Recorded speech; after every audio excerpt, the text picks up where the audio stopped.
Combat initiation is almost completely about movement and comboing.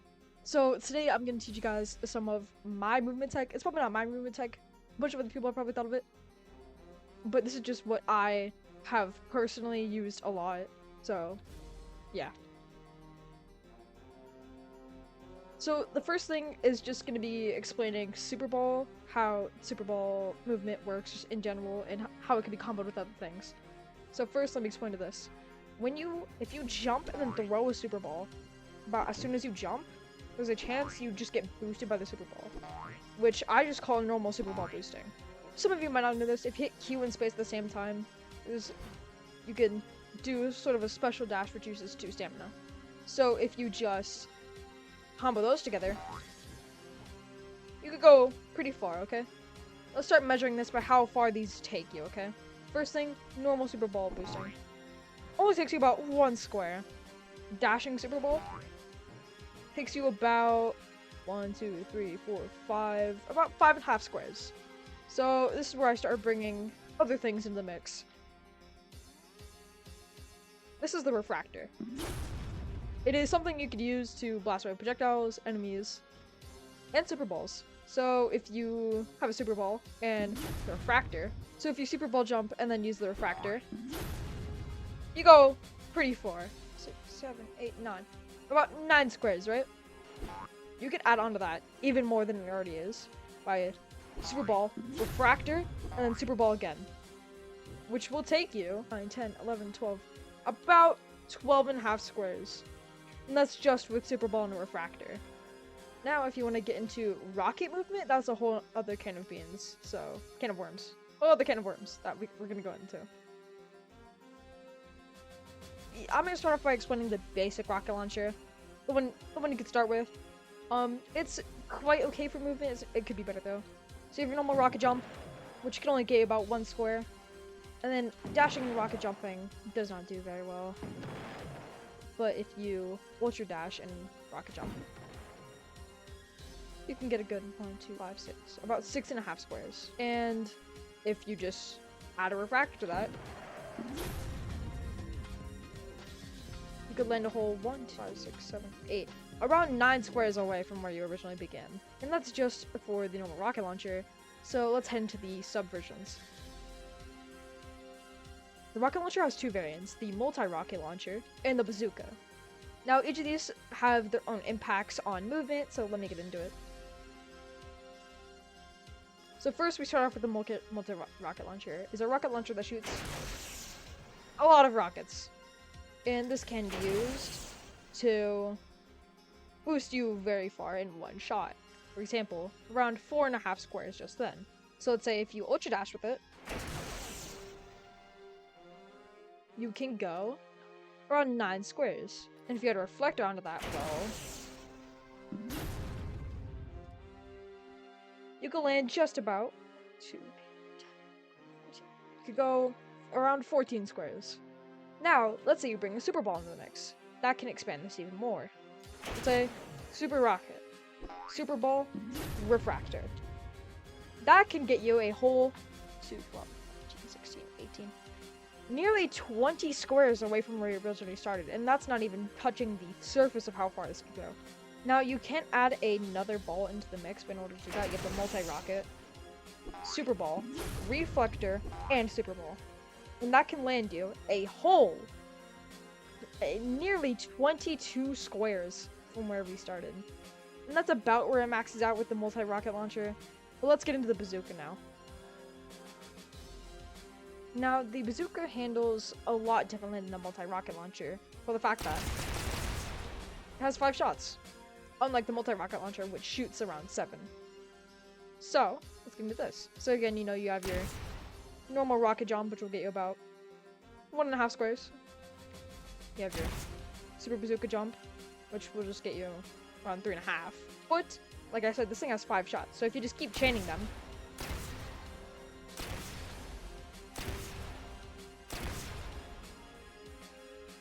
you could get farther than where the max of the multi-rocket launcher could even get. Now, this is where I'm starting to just not be able to count how far this could go. But this can go even further, and let me explain. obviously we have the reflector, which can make us go a lot farther.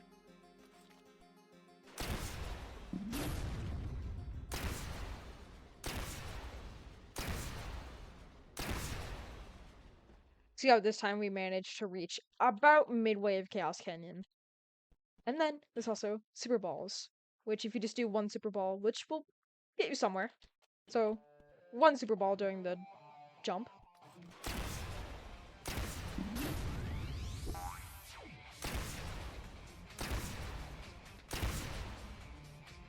Can get you about to this cactus, which is about 3/4 of the way through Chaos Canyon.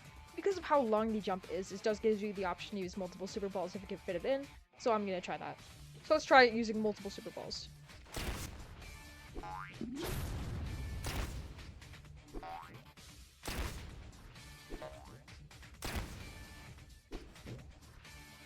Now, I messed up that last one, but it basically got me to the end of the sandbox level. But guess what? There's even more you can add onto it.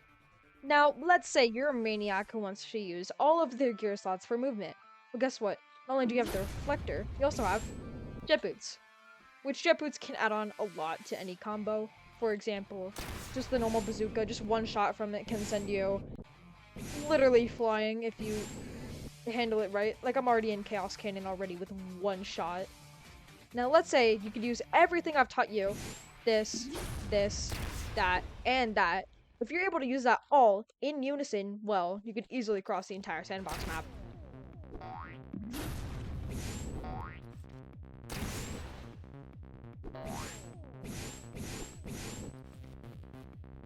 And, well, that's the entirety of the sandbox map. Now, there are other things, even though this is the ideal movement strategy that you could use, and I'll get into those.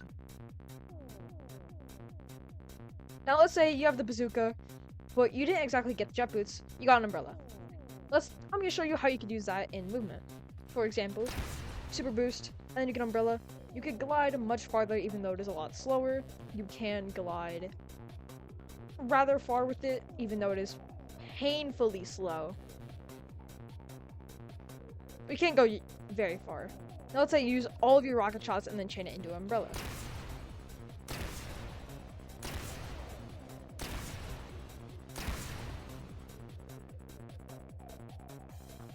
Now, it will slow down your movement speed immensely, but it will still let you go somewhere. Like, I could probably reach the end of Chaos Canyon with this. Yeah, just about the end of Chaos Canyon. But the umbrella is not the best thing. Only choose it if you really aren't focused on fast movement, just getting across somewhere. Now, let's get into the other gear.